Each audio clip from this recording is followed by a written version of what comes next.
ప్రస్తుతం noro virus ప్రజలని భయపెడుతుంది. ఈ వైరస్ చాలా ప్రమాదకరమని వైద్యులు సూచిస్తున్నారు. ఇది హైదరాబాద్లో కూడా కలకలం రేపుతోంది.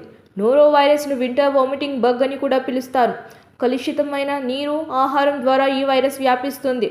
యూకేలో 154 నోరో వైరస్ కేసులు వెలుగు చూసినట్లు అక్కడి వైద్యాధికారులు ప్రకటించడం సంచలనంగా మారింది. నోరో వైరస్ బారిన పడకుండా ఉండేందుకు జాగ్రత్తలు తీసుకోవడం అవసరం. ముందే చెప్పినట్టు నోరో వైరస్ సంక్రమించడానికి ప్రధాన కారణం అపరిశుభ్రతే. నోరో వైరస్ భయంకరమైన అంటువ్యాధి అని డాక్టర్లు పేర్కొన్నారు. ఈ వైరస్ సోకితే వాంతులు, విరోచనాలతో అవస్థలు పడాల్సి వస్తుంది. అపరిశుభ్ర వస్తువుల ద్వారా ఒకరి నుంచి ఒకరికి వ్యాప్తి చెందుతుంది. ఈ వైరస్ సోకి బాధపడుతున్న వ్యక్తులతో ఆరోగ్యంగా ఉన్న వ్యక్తులు తినడం, వారికి షేక్ హ్యాండ్ ఇవ్వడం చేసినప్పుడు ఇది త్వరగా ఇతరులకు సంక్రమించే అవకాశం ఎక్కువగా ఉంటుంది. ఈ వైరస్ ఉపరితలాల మీద కూడా ఉంటుందని డాక్టర్లు వివరించారు. వానాకాలంలో ఈ వైరస్ వ్యాప్తి అధికంగా ఉంటుందని సూచించారు.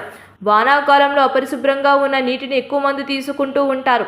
అంతేకాకుండా వైరస్ సోకిన వారు ఏవైనా ఆరోగ్య పదార్థాలు వండినప్పుడు తెలియక ఆరోగ్యవంతులు తిన్నా కూడా ఈ వైరస్ సోకుతుంది.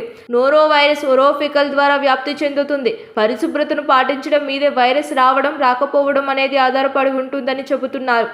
ఈ వైరస్ సోకినప్పుడు మన బాడీ మొత్తం డీహైడ్రేట్ అవుతుంది. కనుక చికిత్స చేసేటప్పుడు వైద్యులు బాడీలో హైడ్రేషన్ లెవెల్స్ ఉండేలా చూస్తారు. అందుకోసం ఓఆర్ఎస్ ఇస్తారు. ఎన్ని రకాల చికిత్సలు చేసినప్పటికీ అసలు వైరస్ సోకకుండా ముందుగా వ్యక్తిగత పరిశుభ్రతను పాటించడం ఉత్తమం అని డాక్టర్లు సలహా ఇస్తున్నారు. ఈ వైరస్ సోకిన వారిలో చాలా మంది 2-3 రోజుల్లోనే కోలుకుంటున్నారని చెప్పడం కాస్త ఊరట ఇస్తుంది. చేతులను తరచుగా శుభ్రంగా సబ్బుతో కడుక్కోవాలి. వైరస్ బారిన పడిన వ్యక్తి ఉపయోగించిన దుస్తులను ఎక్కువ వేడి ఉండే నీటితో శుభ్రం చేయడం వంటి ద్వారా వైరస్ రాకుండా జాగ్రత్త పడవచ్చు. నోరో వైరస్ సంక్రమించిన 48 గంటల లోపు వ్యాధి లక్షణాలు కనిపిస్తాయి. ఈ వైరస్ యొక్క ఇంక్యుబేషన్ పీరియడ్ 12 నుంచి 48 గంటల వరకు ఉంటుందని అంటున్నారు. ప్రస్తుతం నోరో వైరస్ కేరళ రాష్ట్రాన్ని వణికిస్తుంది. ఓ వెటర్నరీ కాలేజ్ స్టూడెంట్కు సోకింది. నోరో వైరస్ను కంట్రోల్ చేయడానికి ఈ వైరస్ సోకిన వారందరి డేటాను సేకరించడమే కాకుండా ఈ వైరస్పై ప్రజలకు అవగాహన కల్పిస్తున్నామని కేరళ వైద్య శాఖ అధికారులు తెలిపారు. ఈ కేసులు హైదరాబాద్లో కూడా నమోదయ్యాయి అనే వార్తలు వినిపిస్తున్నాయి. కాబట్టి పరిశుభ్రత పాటించి జాగ్రత్తగా ఉండడం ముఖ్యం. సబ్స్క్రైబ్ చేయండి.